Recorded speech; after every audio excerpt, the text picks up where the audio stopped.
dunida ayaa ilaa imika la daalaadhacaysa hadalkii cabsida lahaa ee magaalada Wuhan ka soo yeeray bishii December ee sanadkii tagay kaasoo ku aadanaa xaqiijinta helitaanka kiisas la xiriira dad qaba cudurka coronavirus. Wuhan oo ah magaalo madaxda gobolka ku yaala bartamaha dalka China ee Hubei ayuu cudurku ka gudbay isagoo gaaray in ka badan 100 wadan oo caalamka daafihiisa ku kala yaala. waxaana dalalka qaar la mamnuucay safarada iyo isu imaatinka goobaha ay bulshadu ku kulanto. Hay'adda caafimaadka adduunka ayaa xaqiijisay in gudaha China ay cudurka la tiicayaan dad gaaraya 80,900 iyadoo horey u geeriyoodeen 3,136 qof. marka laga soo tago China, dalalka Talyaaniga, Koonfurta Korea iyo Iran ayaa wadamada uu sida xun cudurka ugu faafay, waxaana dalka Talyaaniga cudurka la ildaran in ka badan 10,000 oo qof. iyadoo arinta naxdinta lehna ay tahay in maalintii Talaadada aynu ka soo gudubnay ay maalin gudaheed geeriyoodeen 168 ruux, taasoo tirada dhimashada dadka xanuunka Italy ugu dhintay ka dhigaysa 631 ruux, waxaana xaalad xanibaad ah ku sugan 6 milyan oo dad ah.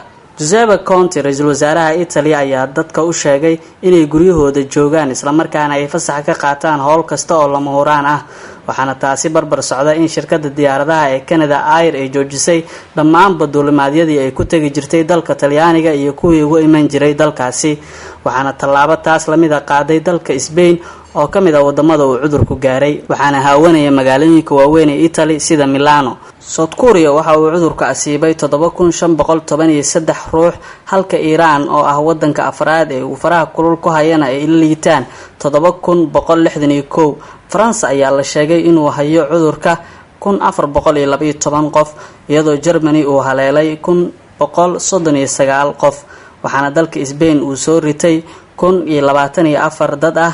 Japan waxaa coronavirus la xanuunsanaya 514 ruux, iyadoo Mareykanka la sheegay in la helay kiisas gaaraya 472 qof, kuwaasoo 34 ka mid ah ay joogaan caasimadda dalka ee Washington. waxaana magaalada New York ee dalka Mareykanka la geeyay ciidanka ilaalada qaranka si loo xakameeyo faafista cudurka oo argagax ku abuuray dhammaan caalamka. UK ayaa kaalinta 10aad uga jirta wadamada banaanka ka ah China ee uu cudurku gaaray, waxaana ilaa iminka la hayaa 373 bukaan, waxaana gudaha dalka cudurka uu geeriyooday qofkii lixaad. iyadoo wasiirka caafimaadka ee dalka Ingiriiska haweeneyda la yiraahdo Nadine Dorries ay sheegtay inuu cudurku coronavirus ku dhacay isla markaana isku karantiishay hooyigeeda, waxaana la baajiyay kulamo ka tirsan horyaalka Ingiriiska oo maanta dhici lahaa.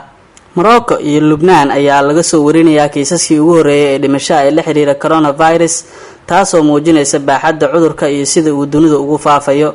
guud ahaan caalamka cudurka coronavirus ayaa dilay 4,269 iyadoo gacanta lagu hayo in ka badan 118,000 oo kiis, waxaana hay'adda caafimaadka adduunka ay xaqiijisay in cudurka ay ka kabsadeen ama ay ka bogsadeen dad kor u dhaafaya 65,000 oo ruux guud ahaan dunida. si wax looga qabto saameynta baahsan ee cudurka uu yeeshay, Midowga Yurub ayaa ku yaboohaya 28 milyan oo dollar, sida ay sheegtay madaxa laanta fulinta ururkaasi Ursula von der Leyen oo saxaafadda la hadashay markii uu soo dhamaaday kulankii toddobaadlaha ee Brussels ay ku yeesheen Midowga Yurub.